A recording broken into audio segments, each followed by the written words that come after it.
This is a Hope 1032 podcast. Welcome to another episode of Troubleshooting the podcast, where we talk about tech, culture, and why it even matters. Here today we have lovely Shammah. Hello, Shammah. Oh, I'm lovely today. Oh, and Jay, we have the lovely Jay. Oh, I thought you weren't going to say I was lovely. Okay. I'm feeling good today.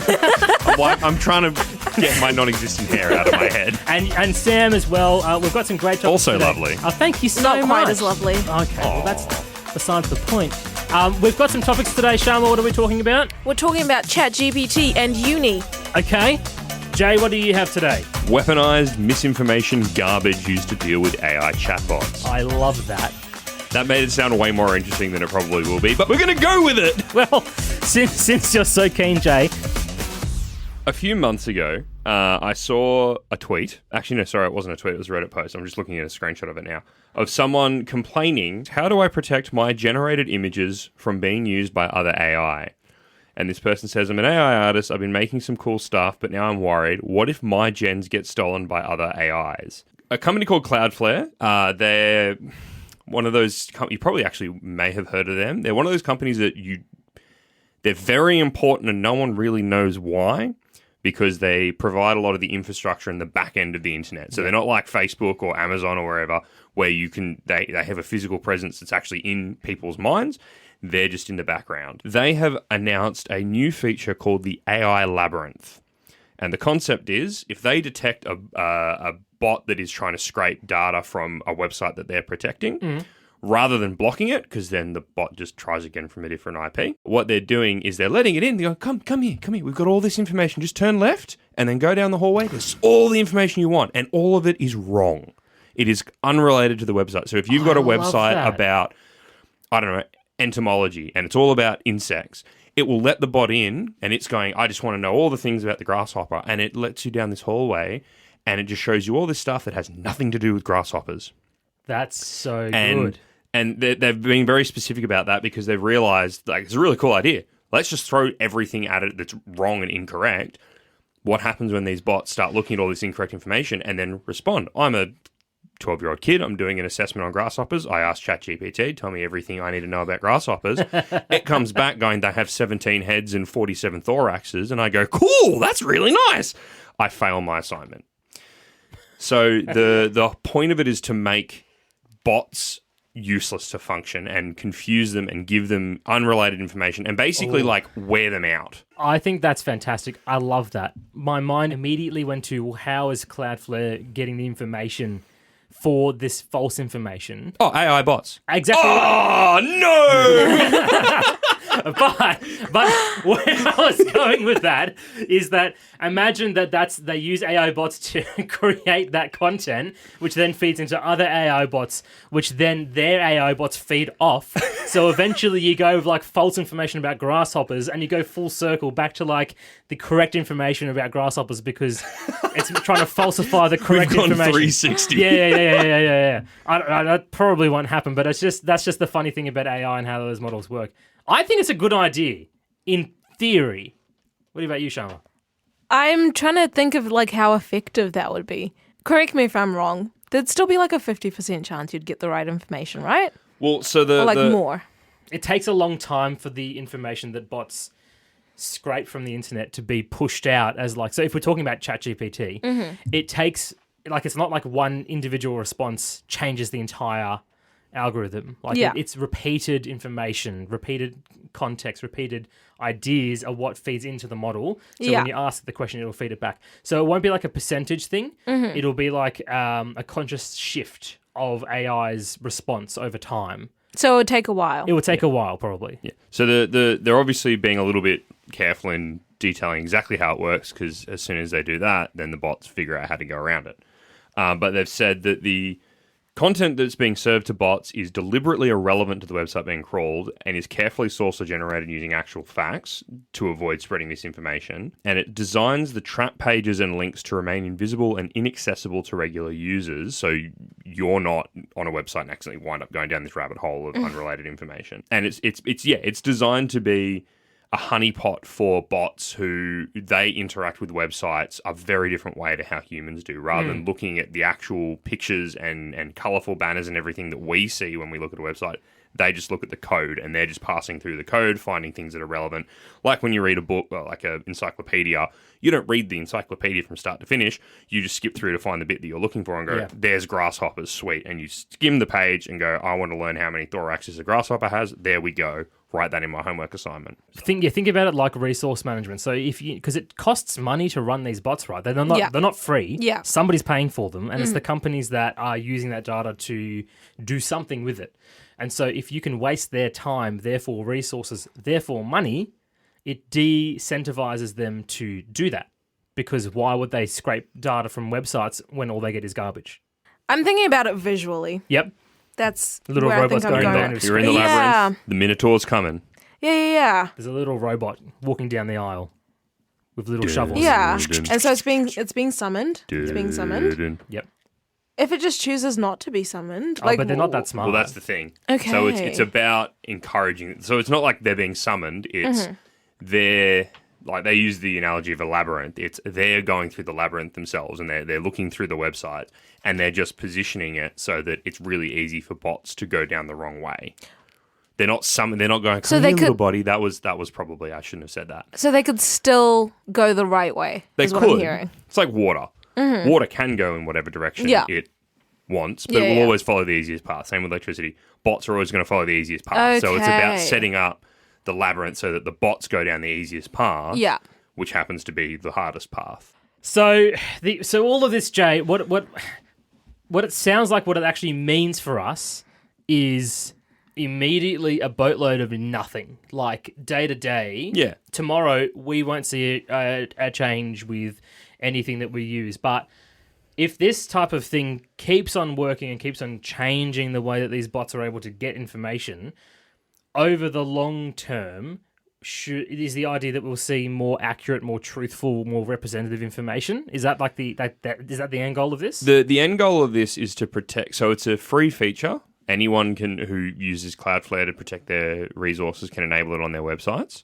It's the next stage in the arms race, because as I said, they're going to figure out how to get around it, and there'll be a generation of bots that are stuck behind that can't get through this labyrinth, and then somebody will figure out how to do it, and then they'll start to sell that feature to other bots. Right, so it's literally just a deterrent. This is never yeah. going to change the way that the internet's going. It's just slowing the progression down. It's the next stage in the arms race, and it's designed to protect Cloudflare's websites. It won't protect everyone's websites. It won't stop all bots from doing everything that they're doing.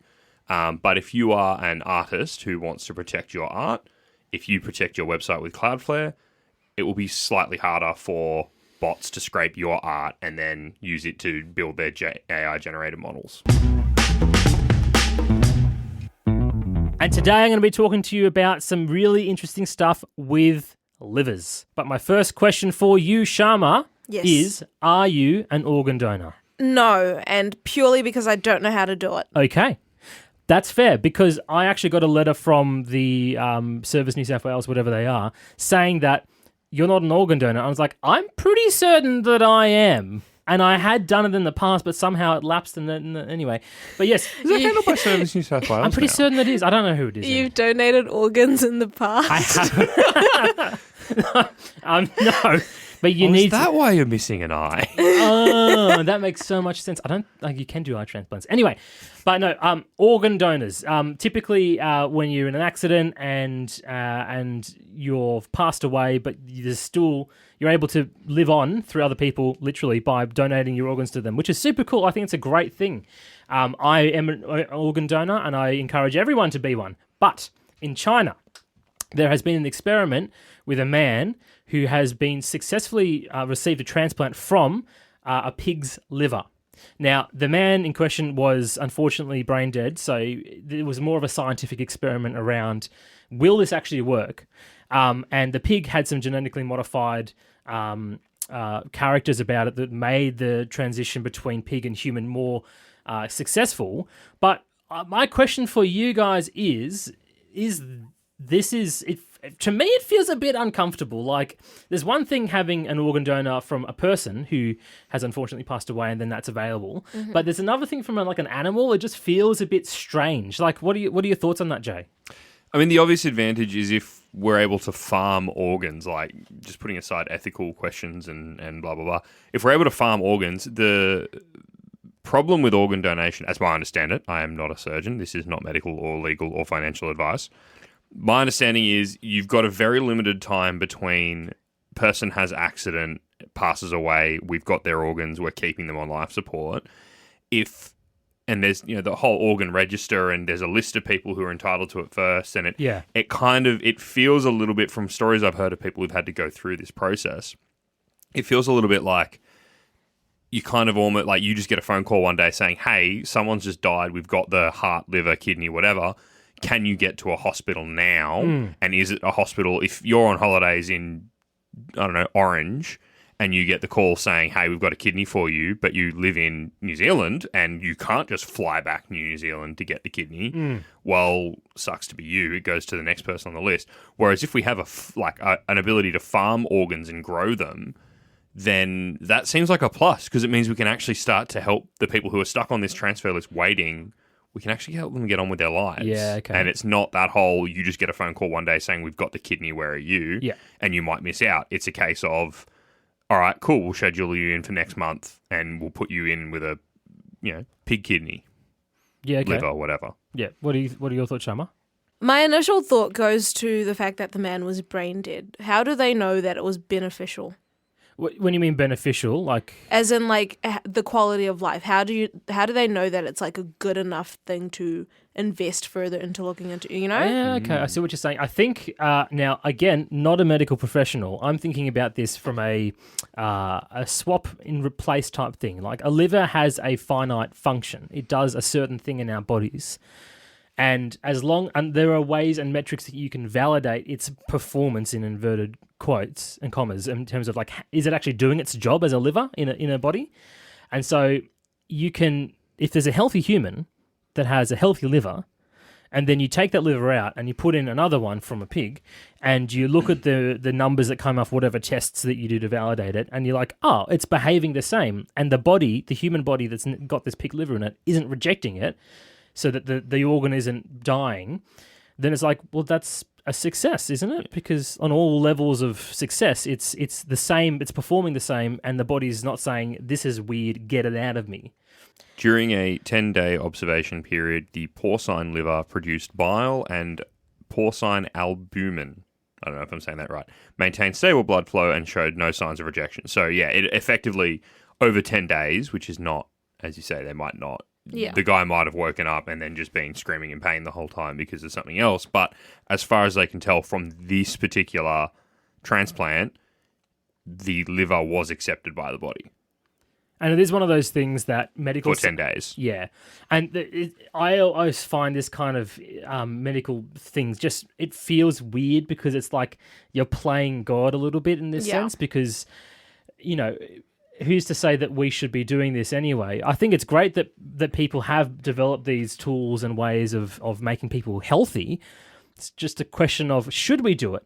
And I think Jay was raising a point. Did you raise it before about farming organs versus farming animals?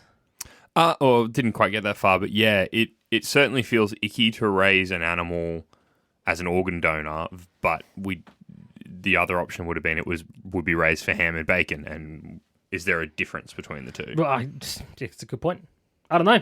I actually don't know the answer to that question because I eat bacon, so I guess I can't say the other one's bad. But the thing with this whole liver transplant thing, the key is, at least in this study, it wasn't meant to be a direct replacement. It was meant to be a temporary holdover until a proper substitute could be found. So I think that's, the moral and ethics of it is still questionable, but I think that's actually good because it's not trying to replace what the human has. It's just trying to sustain them until they can get the appropriate solution. As someone who eats meat, I feel like it's hypocritical of me to say that, like, I feel like you can't put aside the ethical issues of it, making a pig, genetically modifying it and like creating it specifically for the purpose of, hey, pigs are beneath us as humans, so we can just cut out your liver, put it into a person just for now. Like, it's not even like the pig gets the long-term benefit of knowing that, it's saved a life forever.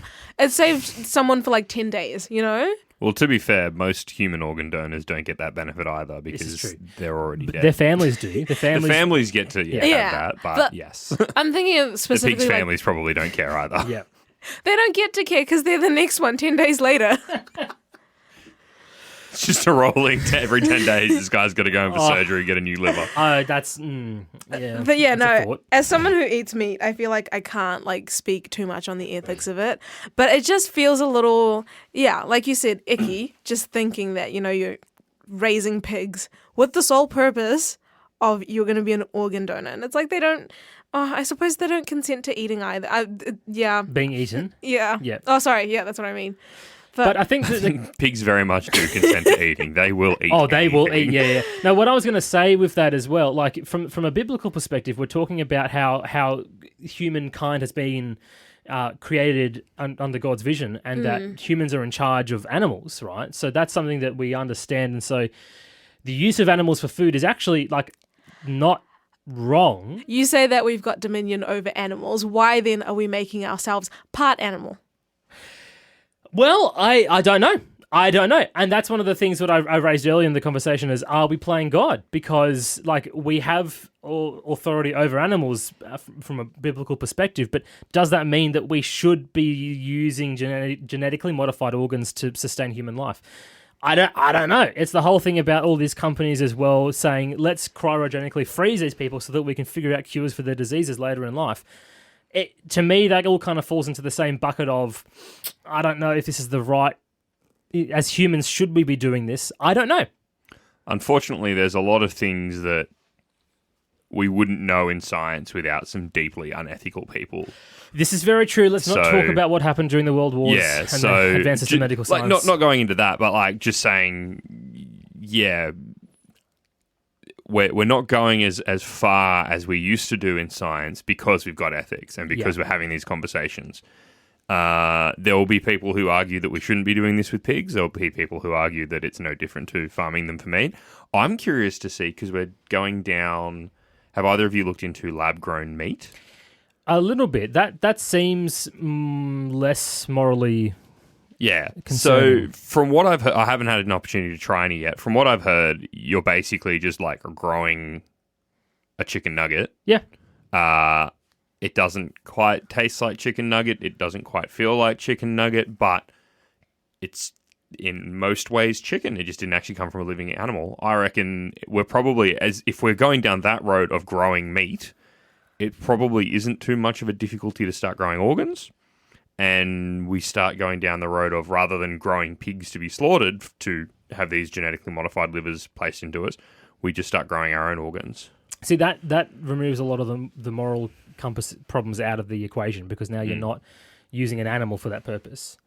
I think the conclusion that we should be looking at here is, like, if you can be an organ donor, that's great. But if you can't... And if you want to be an organ donor. And if you want to be an organ donor. But if you can't, that's okay as well. If you don't want to be, that's okay as well. There's no judgment. Pigs are coming for your jobs.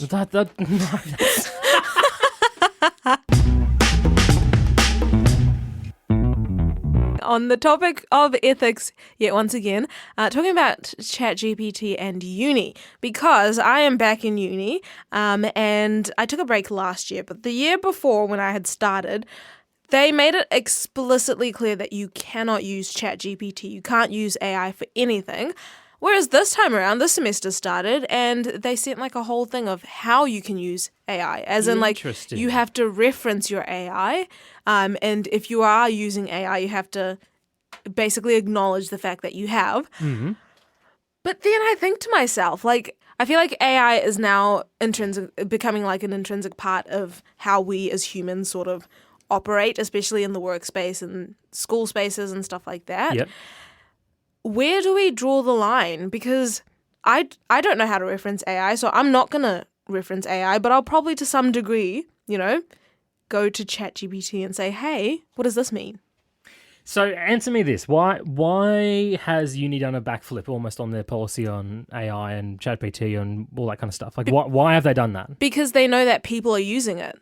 So it's easier to, I suppose, guide it than like say, no, you can't use it and people still do it anyway. Right, because it's basically impossible to detect if people are using Yes. AI. So you might as well allow it to happen. Yeah, but in like a controlled-ish environment. Okay. Yeah. Is it really controlled or is it just the illusion of control? It's the illusion of control. Okay. One of my lecturers, oh bless him, he's so sweet. He was saying during a test that we're taking that you can't use AI, but there's really nothing he can do to prove it or like to stop you from doing it. So then it becomes like an issue of morals. Like, do you use AI and then like reference it, or do you just not use AI, or like what's the go with that? Like me personally, I will probably use ChatGPT, but I don't know how to reference it, so I'm not going to. And I don't think it's going to be like a big part of like my arguments or like my statements. Yeah. I'm using it the same way that I would use something like Google.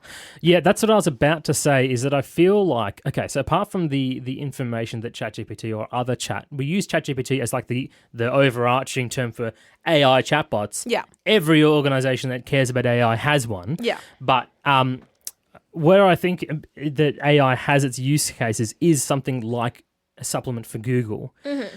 The trick is that because AI is just, ChatGPT is just generating a response, it can generate the wrong response. Yeah, I've heard that. Yeah. So, and the problem with that is, how do you know whether or not your response from ChatGPT is factual? Like, you have to figure out the answer somewhere. Yeah. And that's why I think referring to Google is better, because you're actually doing first-hand research. You're not relying on something else interpreting that information and delivering it to you. That could be very wrong. Well, I think that's what makes it obvious if you've used ChatGPT, is if you're in like just stupidly saying the wrong thing. Because I think, you know, especially with uni, you have to have some knowledge and you have to be able to back up your own like ideas. If you're blindly following ChatGPT, then yeah, you're going to get caught out for it because you're being dumb. But like if you have your own knowledge and you're just like using it the same way that you use Google to like complement what you know, then I think that works. It seems like most organizations have realized that you can't just fight AI. You have to lean into it. You have to come up with appropriate guidelines for how it can and should be used appropriately. And it's hard for said organizations to put tools in place because you've got plagiarism scanners, which we all know are not always perfect. I know of people who've been scanned, had their document scanned and then told, nah, you had a too high plagiarism count. I know of someone who got done for plagiarism because she quoted her own work in a previous thing. That's one of the drawbacks of being a doctor is now when you submit assignments for other courses you're doing and you quote your own work because you happen to have a doctorate in the field that you're studying, you get slammed for plagiarism. Yeah. Anyway, unfortunately, the only way that we know for sure people are going to do the right thing is by letting them try and fail to use AI and then realize that actually that wasn't the best way of utilizing it. Here's a better way of learning using AI.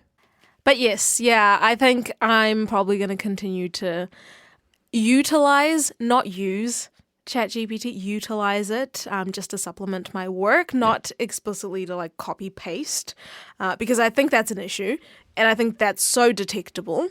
Not that I'm trying to be sneaky and like undetectable about it, but I just think that if I use ChatGPT the same way that I'm using Google, I'm not inherently doing anything wrong by not referencing it. Yes. Yeah. Yeah. Use it as a tool to aid your learning, not to circumvent having to learn. Yeah. This has been Troubleshooting. You've been chatting with Sam, who is lovely, Shammah, who is lovely, me, who is lovely, and listener, we think you're lovely too. Thanks for joining us. If you want to check out some more great podcasts, go to hope1032.com.au and check out the podcast page. Otherwise, find us wherever you find great podcasts on Spotify, Apple Music, and we will see you on the next episode of Troubleshooting. Bye. Hope 1032. Thanks for listening.